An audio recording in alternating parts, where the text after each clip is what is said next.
The next essential element of the idea of human action is that of cost. Coste. Otro pivote Another pivotal concept around which economic science has revolved since its inception. de su fundación.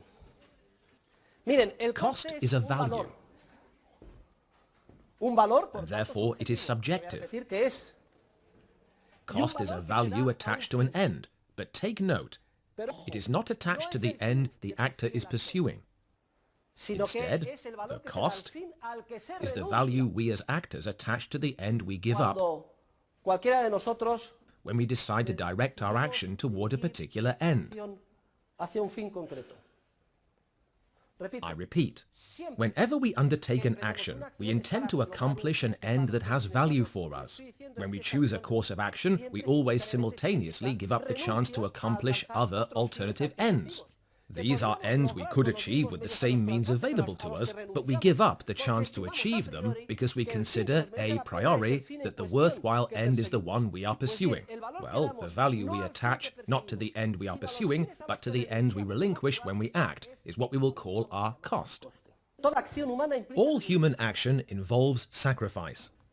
los seres humanos valoramos Human beings assign a subjective value to those ends we give up, and that subjective value is what we will call our cost. y esta conceptualización del coste es And that conception of cost is fundamentally subjective. evidentemente subjetivo porque For each actor's cost will depend on his or her subjective valuation of what is relinquished. This is the concept of opportunity cost, oportunidad, como se which is the define term generally used in neoclassical economics, clásica, queriendo indicar que se refiere a las valoraciones and subjetivas it refers to the subjective valuations attached to the alternatives or ends that are given up when we decide to act. cuando decidimos actuar. It is very important to understand not only that the cost is subjective, like any value, but also that costs are never given. Therefore, there are no cost functions, not for average costs, nor for marginal costs. And if you pick up a book and see a cost function, or somebody tells you there is such a thing as a cost function, it is a lie. ¿Y eso por qué? And why is that? It is very simple. Porque los fines As we have said, ends are not given, in the sense that the actor is constantly creating or discovering them ex novo, from nothing, as he or she acts. conforme actúa.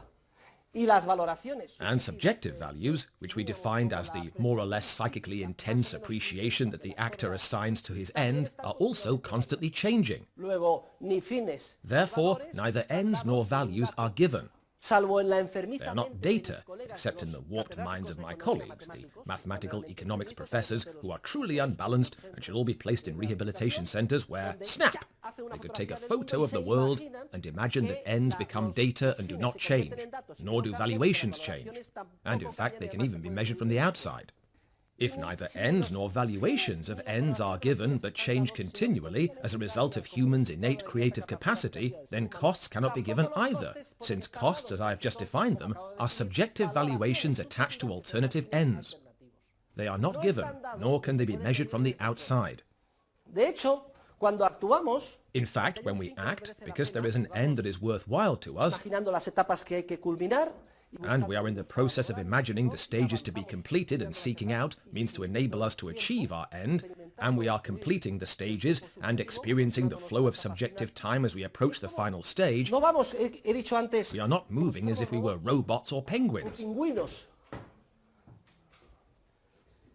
sino que vamos como Instead, we are casting creative glances over our shoulder to spot the emergence of any alternative ends we are in danger of giving up, though they are worth more than the end we are pursuing. If that is the case, we may need to turn the wheel and change direction.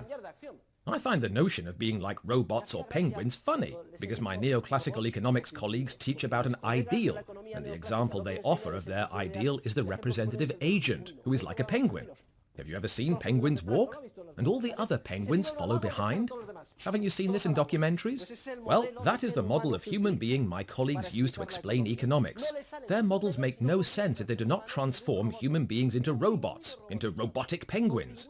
With robotic penguins who have no capacity for creativity, these mathematical models work just fine. pero con seres humanos creativos, capaz de componer However, when there are creative human beings capable of composing Schubert's Unfinished Symphony, or writing Cervantes' Don Quixote, or doing the stain paintings of Tapies, or devising a new operating system, or introducing the assembly line as Henry Ford did, acts of pure entrepreneurial creativity, such creativity cannot be restricted to the static models. These models have been poorly copied from the world of physics, and an attempt has been made to apply them up to now in the sphere of economics, with tragic consequences for society.